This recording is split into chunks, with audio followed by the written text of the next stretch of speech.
Hello students, today I am going to take your basic electronics class, and all of you are welcome to my online lecture series of basic electronics.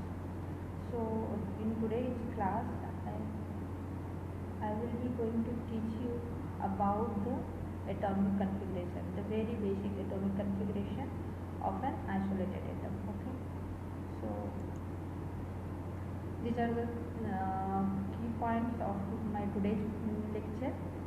First मैं आप लोग को बताऊंगी कि electronic configuration क्या है, दूसरा में क्वांटम नंबर क्या है, थर्ड में concept of energy level and energy band. Okay, तो इलेक्ट्रॉनिक कन्फिगरेशन मतलब क्या कि एक एटम के अंदर इलेक्ट्रॉन कैसे कैसे डिस्ट्रीब्यूट हो रहे हैं. ठीक है, क्वांटम नंबर क्या है? क्वांटम नंबर सिंपल एक इलेक्ट्रॉन का एक एटम के अंदर एड्रेस है. ओके, अभी हम एनर्जी लेवल और एनर्जी बैंड का कॉन्सेप्ट समझेंगे. ठीक है, तो चलिए स्टार्ट करते हैं. इलेक्ट्रॉनिक कन्फिगरेशन से स्टार्ट करते हैं हम लोग. जैसे मान लिया जाए कि ये एक आपका एटम है, कोई भी एटम है, तो ये जो है आपका न्यूक्लियस है. यहाँ पे आपके रहेंगे प्रोटॉन एंड न्यूट्रॉन. ये जो है आपका, इसको बोलते हैं हम लोग सेल. ये फर्स्ट सेल हो गया, ऐसे सेकेंड सेल हो गया, ये थर्ड सेल हो गया, ये फोर्थ सेल हो गया. ओके,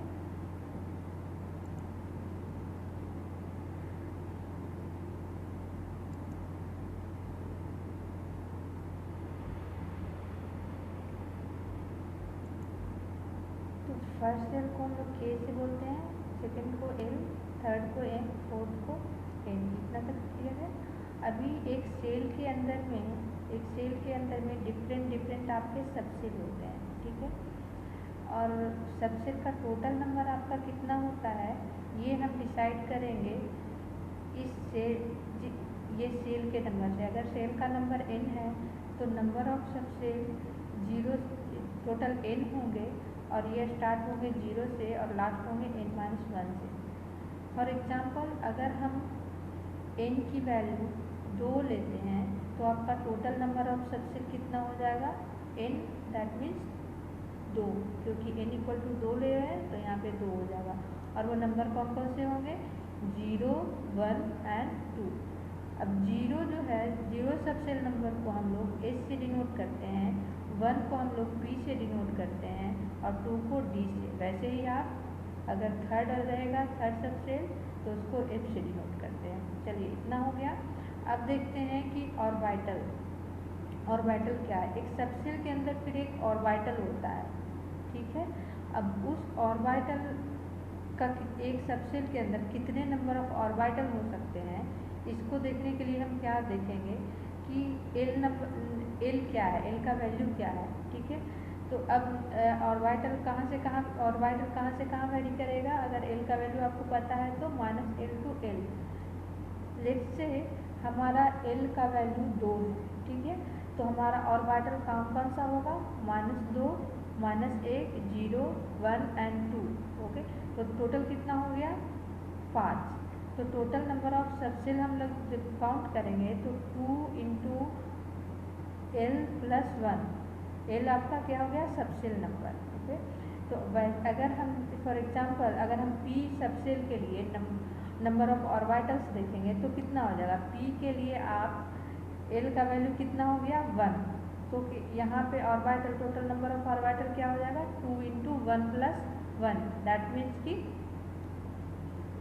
2 इंटू 1 प्लस 1 कितना हो गया? 3.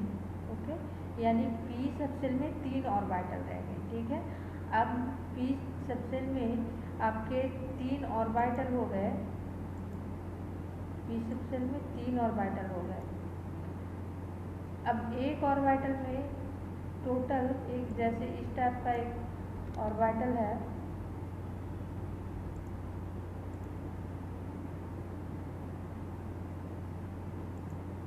एक आपका ऑर्बिटल है, तो इसमें कितने इलेक्ट्रॉन रह सकते हैं? तो वो है आपका 2 इलेक्ट्रॉन रह सकते हैं. ठीक है, एक इस डायरेक्शन में, ये इस डायरेक्शन में. ये कैसे रहेगा ये हम पता करेंगे स्पिन नंबर. ठीक है, तो ये एक इलेक्ट्रॉन अगर हम देखेंगे यहाँ पे इस सेल में ये इलेक्ट्रॉन है, तो सबसे पहले ये एक सेल के अंदर होगा, ठीक है। उसके बाद कौन सा सब सेल है ये रहेगा, अब किस ऑर्बिटल में ये रहेगा। उसके बाद हम देखते हैं इसका स्पिन कैसा है।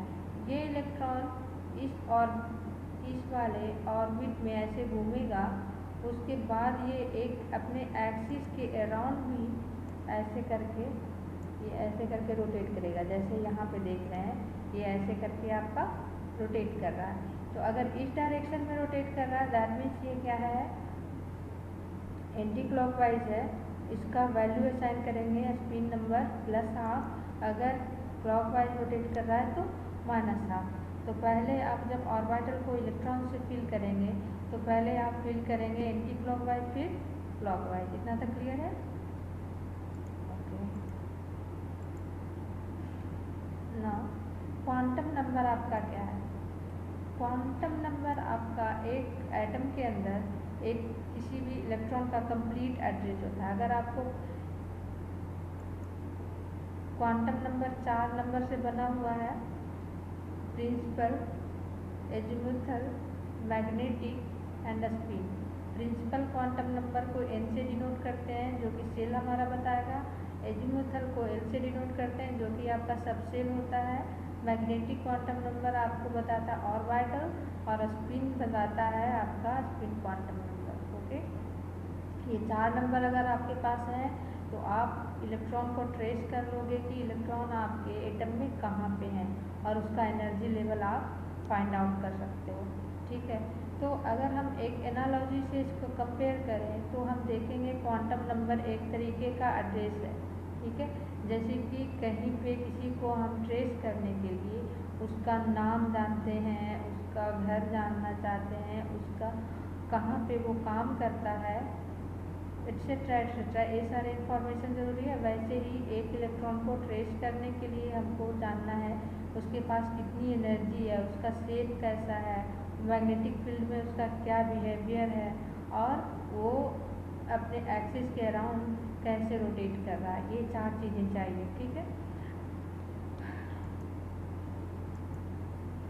अब हम देखते हैं कि डिफरेंट सेल का एनर्जी लेवल कैसे हम लोग देखेंगे।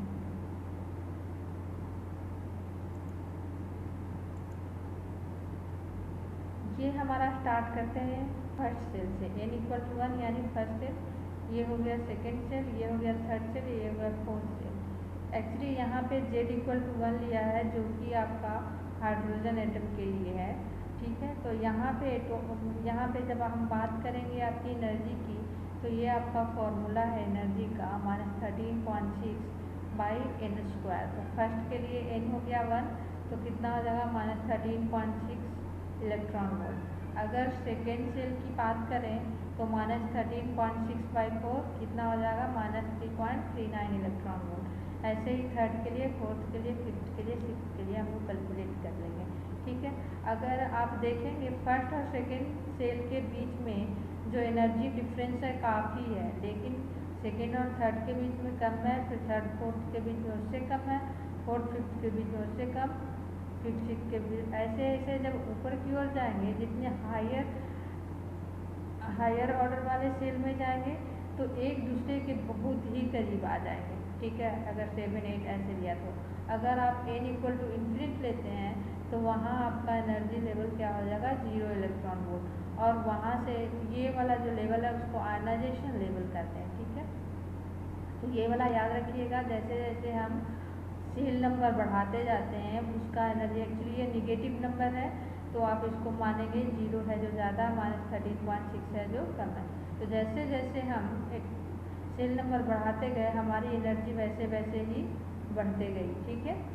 इतना क्लियर है? यानी कि जैसे जैसे आप न्यूक्लियस से दूर जाते गए आपका क्या है, एनर्जी लेवल आपका बढ़ते गया। ये ऐसा क्यों होता है? क्योंकि न्यूक्लियस में आपके क्या है, प्रोटॉन है, वो इलेक्ट्रॉन को अपनी ओर अट्रैक्ट करते हैं, जिससे क्या होता है कि उसका एनर्जी कम होता है, क्योंकि उस पर एक फोर्स लग रहा है तो एनर्जी ऑब्वियसली कम होगा, ठीक है। अब डिस्ट्रीब्यूशन ऑफ इलेक्ट्रॉन, अब हम लोग एक एटम में इलेक्ट्रॉन को कैसे डिस्ट्रीब्यूट करेंगे। तो एक एटम जो है, मान लीजिए ये एटम है, इसके बाहर जो सेल्स होते हैं, सेल मतलब क्या, एक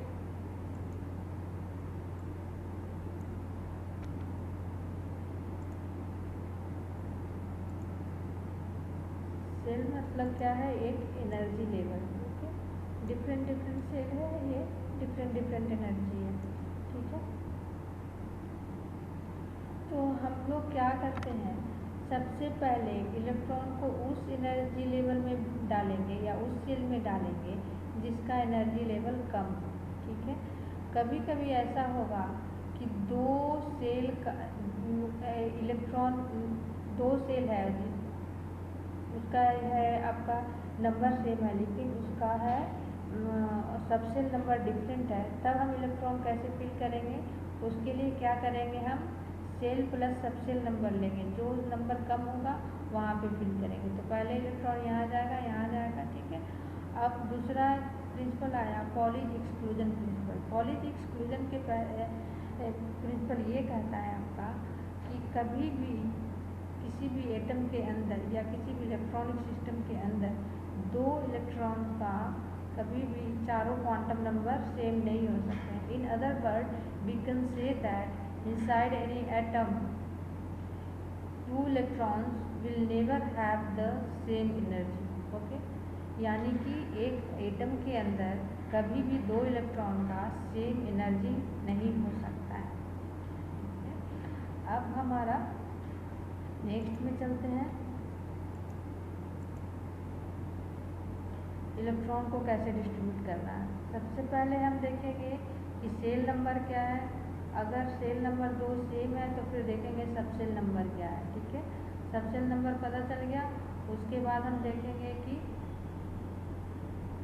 ऑर्बिटल देखेंगे, उसके बाद इलेक्ट्रॉन का स्पिन देखेंगे, ठीक। तो अगर आपका सेल नंबर n है तो सबसेल नंबर कहाँ से कहाँ तक वेरी करेगा, 0 to n-1, ठीक है। और टोटल नंबर ऑफ सबसेल एक सेल के अंदर कितना हो जाएगा, जितना आपका सबसेल नंबर है, वो पहले भी मैं डिस्कस कर चुकी हूँ। अभी देखेंगे कि एक सबसेल के अंदर कितना ऑर्बिटल होगा। अगर सबसेल का नंबर l है तो आपका ऑर्बिटल कौन कौन से हो सकते हैं, -l to l। तो टोटल नंबर ऑफ ऑर्बिटल एक सबसेल के अंदर कितना हो जाएगा, 2l+1। और एक ऑर्बिटल में आपके दो इलेक्ट्रॉन होते हैं, तो एक आपके सबसेल में टोटल इलेक्ट्रॉन कितने हो जाएंगे, 2 × 2l+1। ओके, तो एक सबसेल में इतना हो गया, ठीक है। अभी टोटल सबसेल कितना हो गया, जितना सेल नंबर है, ठीक है। सेल नंबर आपका n है तो टोटल नंबर ऑफ सबसेल कितना हो जाएगा, n। तो ऐसे करके हम निकालेंगे आपका टोटल नंबर ऑफ इलेक्ट्रॉन, ठीक है। तो इस तरीके से हम देखेंगे कि एक सेल में मैक्सिमम नंबर ऑफ इलेक्ट्रॉन आपके 2n² हो सकते हैं, ठीक है। अभी हम कैसे फिल करेंगे डिफरेंट डिफरेंट सेल को, डिफरेंट डिफरेंट सबसेल को, ये अभी देखेंगे। इधर आपका लेते हैं left to right L increasing order में लेते हैं, और टॉप टू बॉटम आपका एस आप इंक्रीजिंग ऑर्डर में लीजिए, ठीक है। यानी n = 1 2 3 4 5 6 7 8, और इधर आपका एजीमुथल क्वांटम नंबर आप इस डायरेक्शन में बढ़ा दे रहे 0 1 2 3। ओके, तो अब 1s हो गया, 2s 3s 4s 5s 6s 7s 8s, इधर 2p 3p 4p 5p 6p 7 3d 4d 5d 6d 4f 5f। अब सबसे पहले 1s में जाएगा, फिर 2s में जाएगा, फिर 2p में, फिर 3s में, फिर 3p में, फिर 4s में। ओके, अभी ये हायरार्की ऑर्डर है।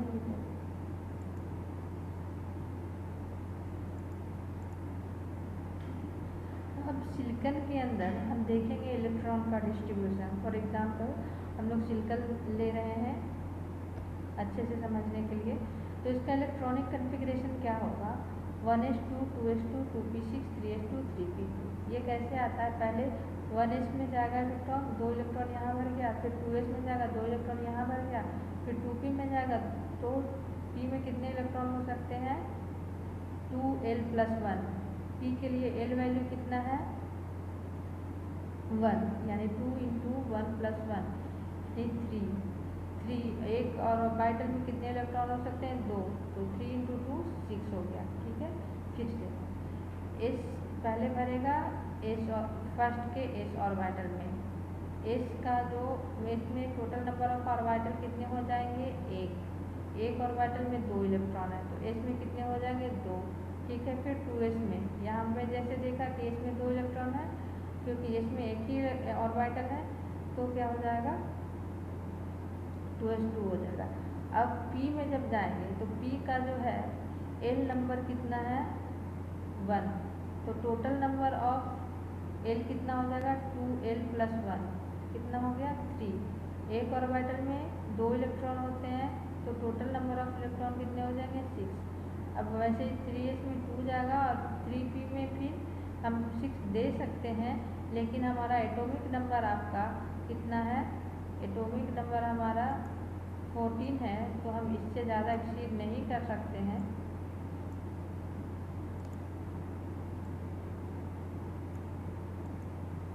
इससे ज़्यादा एक्सीड नहीं कर सकते, तो यहीं पे स्टॉप करेंगे, यानी कि P में 2 ही इलेक्ट्रॉन है, यानी कि P का जो और भी 2 ऑर्बिटल है जिसमें कि 4 इलेक्ट्रॉन और रह सकता है, वो आपका खाली होगा। ठीक है, तो ये अब देखेंगे हम आउटर मोस्ट सेल में यानी थर्ड सेल में टोटल नंबर ऑफ इलेक्ट्रॉन कितने हो गए, टोटल नंबर ऑफ इलेक्ट्रॉन आपके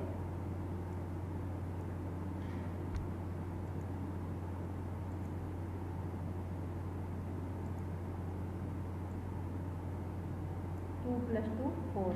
ये आपके जो आउटर मोस्ट सेल के इलेक्ट्रॉन है उसको हम लोग क्या बोलते हैं,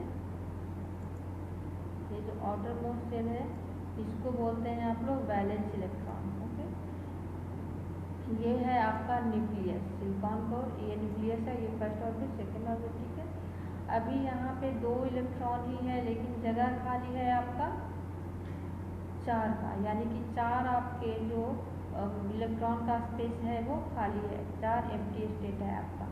ठीक, अब इतना क्लियर है। अब नेक्स्ट में चलते हैं हम लोग। एक ऑर्बिटल में इलेक्ट्रॉन का डिस्ट्रीब्यूशन कैसे होता है। ठीक है, देयर आर 2 डिफरेंट वेज। पहला कि अगर P सब सेल में हमारा 3 ऑर्बिटल है, तो सबसे पहले इसको हम फुल कर देंगे, फिर इसको इसमें डालेंगे, तो ये हमारा खाली रह जाएगा। ठीक है, तो ये हमारा गलत कॉन्सेप्ट है।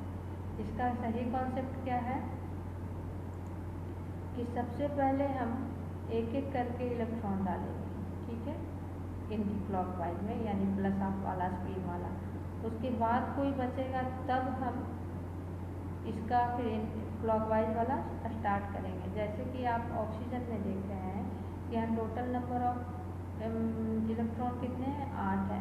ठीक है, तो पहले इसमें भरा दो, 2s में भरा दो, 2p के लिए कितने इलेक्ट्रॉन बच गए 2 2 4, तो पहले एक एक करके तीनों में भर जाएगा। अब एक जो एक्स्ट्रा है जो इसमें आके फिर एंटी क्लॉकवाइज में आएगा। ठीक है, तो इस तरीके से हम इलेक्ट्रॉन का डिस्ट्रीब्यूशन एक ऑर्बिटल में करते हैं, यानी कि ये एक मिसकंसेप्शन है कि अब सबसे पहले आप क्या करेंगे इलेक्ट्रॉन को, ऐसा नहीं है कि एक ऑर्बिटल में आप भर दें और दूसरा ऑर्बिटल खाली हुई है, नहीं, पहले आप एक ऑर्बिटल को हाफ फिल करेंगे, फिर जब बचेगा तब उसको पूरा करेंगे। ठीक है, ये था आज का।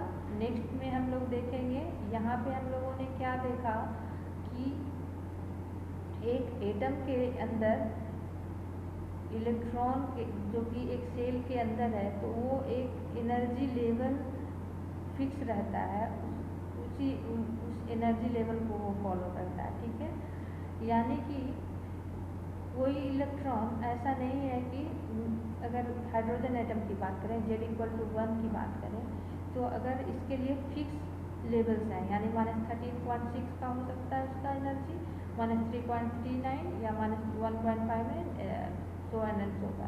लेकिन अगर हम चाहें कि यहाँ पे कोई, यहाँ इस एनर्जी का कोई इलेक्ट्रॉन हो, तो ऐसा कभी पॉसिबल नहीं है। मतलब एक इलेक्ट्रॉन का एनर्जी इस टाइप से डेफिनिट स्टेट में होगा, ऐसा नहीं कि कुछ भी हो सकता है। ठीक है, तो हमारा एक सेल में एक सेल के इलेक्ट्रॉन का एक एनर्जी लेवल बना। एनर्जी लेवल मतलब एनर्जी का लाइन। ठीक है, लेकिन ये एक आइसोलेटेड एटम के केस में वैलिड है। अगर हम फर्दर जाएंगे, सॉलिड स्टेट स्ट्रक्चर की बात करें, सॉलिड स्टेट फिजिक्स में हम स्टडी करेंगे, तो ये आपका एक सिंगल लाइन नहीं होके एक बैंड बनाएगा। वो कैसे बनाएगा हम लोग नेक्स्ट लेक्चर में देखेंगे। Till then take care, bye.